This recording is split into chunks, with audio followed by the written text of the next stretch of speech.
The relationship between China and the United States is today totally dysfunctional. Since the beginning, when I talk with our American friends and our Chinese friends, I've been saying, look, you have different systems, you have different perspectives in various areas. There are inevitably areas where there will be confrontation. It's the case of human rights. It's the case of some geostrategic problems, namely the South China Sea. There are areas where I believe there is convergence of interests and there must be strong cooperation, climate. And there are areas where a serious negotiation is needed, trade and technology, if we want to avoid that the world becomes separated in two economies with two sets of rules, two internets, two strategies in artificial intelligence, and then, of course, based on that, sooner or later, two military and geopolitical strategies with all the dangers that that represents. So, an area of confrontation, an area of cooperation, an area of serious negotiation, because there are complex problems on the table, both in trade and technology. Unfortunately, today, we only have confrontation. We need to reestablish a functional relationship between the two powers. I had thought about this for that, but Disney Studio allows for no, it was exactly the same kind of. I think this is just one small piece of a more complex puzzle. And the complex puzzle is what I said in the beginning of the interview, this completely dysfunctional relationship between China and the United States. And I think that we need to overcome this dysfunctionality. So independently of this or that treaty, this or that decision, I think we need to avoid at all costs a Cold War that would be different from the past one and probably more dangerous and more difficult to manage. Faced urgent situations with both climate and COVID. A year later, how much has changed?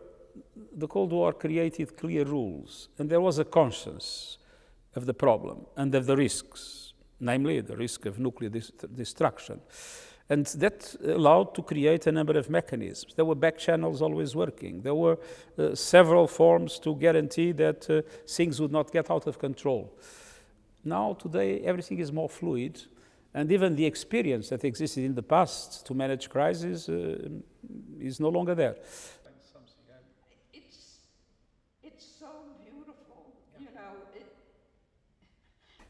With all these differences, one thing is clear, we have only one planet, and all these countries are powerful enough for the fact that they are at odds with each other completely to be a mechanism that undermines our capacity to deal with the global challenges we face.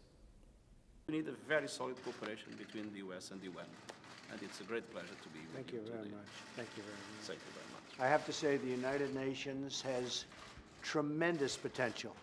The Biden administration has taken a number of important decisions in relation to World Health Organization, in relation to UNRWA, the Palestinian Support Agency, in relation to climate, probably the most important of them all, and has reaffirmed a commitment of the United States to multilateral institutions. That is, of course, a completely different environment in the relations between the two countries. I did everything, and I'm proud of it, in order to make sure that we would keep a functional relationship with the United States in the past administration, and we relate with the country. But, of course, the situation today is very different from what it was.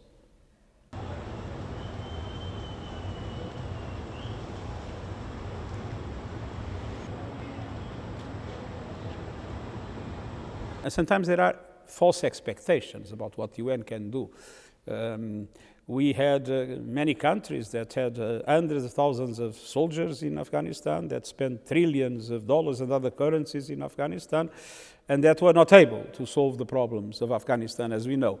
And to think that now the UN will be able all of a sudden to produce an inclusive government, to guarantee that all human rights are respected, to guarantee that no terrorists will ever exist in Afghanistan, that drug trafficking will stop.